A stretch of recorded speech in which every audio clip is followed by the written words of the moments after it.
ትከተላለች። እኔ ብቻ ልበል፣ እኔ ብቻ ከአንደበቴ ይውጣ።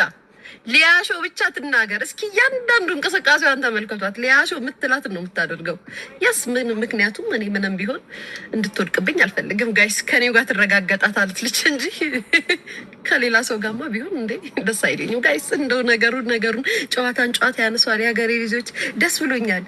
አይ አም ሃፒ ፎር ዩ ቤታዬ፣ በጣም ደስ ያለኝ ከስንት ዓመት በኋላ ከህዝብሽ ጋር ከወገንሽ ጋር ከሀገርሽ ልጅ ጋር ተገናኘሽ። በዚህ ጋር ጥላት አይኑ እያየ ጆሮ እየሰማ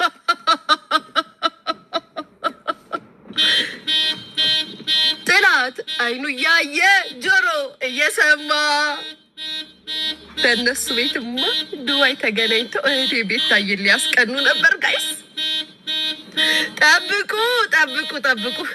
እንደው እህቴ ቤታዬ አሁንም ምክር አለኝ። በነገራችን ላይ አሁንም ምክር አለኝ። ገና ለገና እንደዚህ ይሉኛል ብለሽ ወንድሜ አዶናይን ማግኘትሽን እንዳትተይ። አዎ እንዳትተይ። አገኙ ለማን አባቱ ብለሽ ለዚህ ሶሻል ሚዲያ ህዝብ ብለሽ ገና ኮመንት ላይ ይናገሩኛል ብለሽ በሰው አትመሪ፣ በራስሽ ተመሪ። የምሬ ነው። አዶናይንም አገኙ፣ አርቲስቶቻችንን አገኘሽ ጋይስ። ከእንደገና ደግሞ ማንን ያገኘሽ? መማርን አገኘች። ቤተሰብ ከስንት ዓመት በኋላ እነሆ ቃላችን ተከብሯል። በሶሻል ሚዲያ ለፍልፈን ተናግረን አምቧችረን ጋይስ አጣጥለን አገናኝተናል፣ አጣምረናል። እሰይ እንኳን ሆነ።